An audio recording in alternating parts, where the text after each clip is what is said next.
थाना बिन कासिम के हुदूद शाह टाउन में कल रात डाकुओं ने मज़ाहमत पर शहरी को कत्ल कर दिया। मलीर ब्यूरो चीफ गुलाम तकी की रिपोर्ट के मुताबिक मकतूल के भाई नूर अहमद और बेटे ने बताया कि मकतूल अली गुल चन्ना इलाके में इलेक्ट्रिसिटी बंद होने की वजह से घर के बाहर गली में बैठे मोबाइल फ़ोन देख रहे थे। इतने में अचानक 125 मोटरसाइकिल पर 2 डाकू आए, जिन्होंने मोबाइल फ़ोन मकतूल अली गुल चन्ना से छीनने की कोशिश की। मकतूल की मज़ाहमत करने पर डकैतों ने मरहूम पर फायर खोल दिया। बाद अज़ा मकतूल अली गुल को अस्पताल ले जाया गया, लेकिन मरहूम जाँ बड़ ना हो सका। रिपोर्टर गुलाम तकी, CCN न्यूज़, मलीर।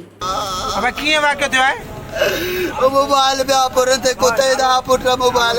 ने मारे हुआ मुझे भाग गया छाना लो ताने बाजो अली गुल नालो से भाग गए मारे अबे खुदा के रहे सही सर चना उदात जा केड़ी जाय ते रहंदा चाटौन में रहता घणा माण्हू हुया या खबर ना है केतरा हुया कुत्ते दा पुत्र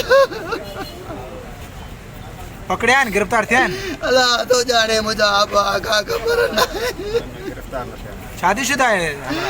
बाटे 4 पुत्र था तांजो नालो छा सही मुझो नालो नूर अहमद सरी नाला बतायो बाहर जी आयो मां बड़ी बाहर वेठो हुयो जी गिटीअ में मोबाइल हलाए पे ॿार बि बीठा नंढड़ा उते ही 2 डकैत आया 125 ते हिकिड़ो लथो आहे उन जेको आहे मोबाइल भी खई आहे फायर भी के छे सही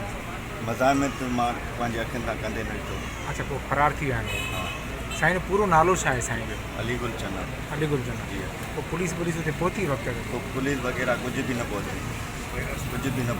असां एम्बुलेंस खे फ़ोन कई 115 ते एम्बुलेंस बि न पहुची असां पाड़े वारनि जी गाॾी में